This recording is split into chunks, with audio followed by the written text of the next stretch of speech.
Democrats still seem to be struggling to stem the Trump wave. They've lost every competitive House special election, and now they're outnumbered 2-1 in governor's mansions after that party switch tonight. Democrats say they have a better deal to offer than the president, but how does this new pitch differ from the president's own proposals? We're joined by political strategist Evan Siegfried and townhall.com editor Katie Pavlich. Evan, I want to start with you. What about that? The president basically says you guys haven't gotten over the fact that you lost, and instead of just focusing on Russia, why don't you try winning an election? Well, the president's exactly right. Democrats tried in 2016 to say, I'm not him, and look where that got Hillary Clinton. She's out taking hikes in the woods and not being president. So you have Democrats who have actually figured out, okay, we actually have to have some sort of an economic message to sell voters.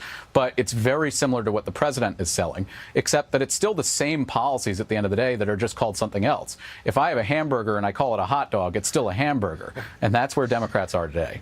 Well, you're confusing me with all this talk of nothing burgers that we've had. Now we're at a hamburger, hot dog. Katie, maybe you can sort that out, but also help me out here because so the president can say, look, I want to talk about the issues, I want to talk about jobs, but that's sort of convenient when you're facing this grand jury probe now that seems to be heating up.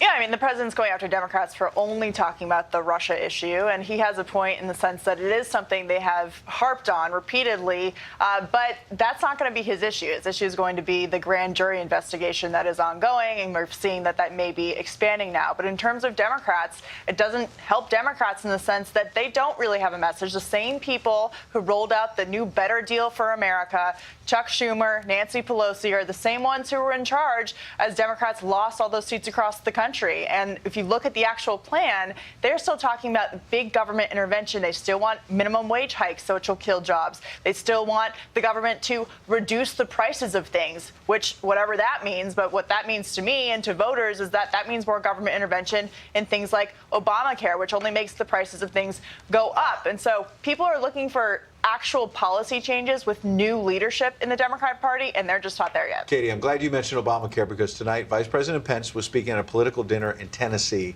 This is what he said about Obamacare. But men and women of the Tennessee Republican Party, make no mistake about it, this ain't over. This ain't over by a long shot.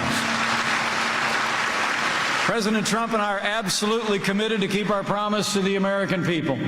We were not elected to save Obamacare. We were elected to repeal and replace it. And the president's going to make it clear all across this country, as he is in West Virginia tonight, we will not rest until we end the Obamacare nightmare once and for all. I'm going to get to Evan, but I want to stay with you, Katie, on this point. For the vice president to say that, though, when a lot of Republicans on the Hill are saying, look, let's move on to taxes, let's get a win somewhere else, is the administration giving Republican voters false hope?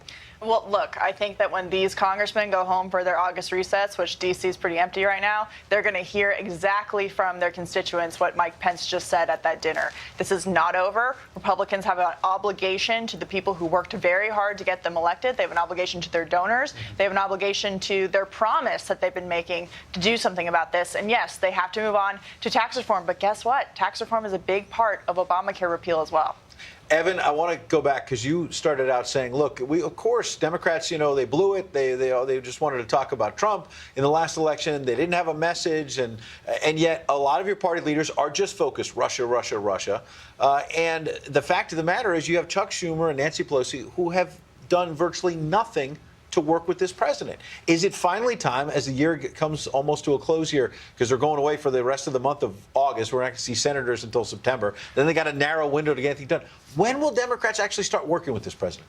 Probably if they take back the majority in the House or in the Senate. They have no incentive to. But that's 2018. So basically, you're not going to work with this president. Slim, by the way. I don't know why Democrats won't work with him at all, but they have no political incentive because their base will say. But what about the country? In all seriousness, what about the country? What about fixing Obamacare? If you don't want to repeal it, what about fixing it? What about doing something? I've said that, but I'm not a Democrat either.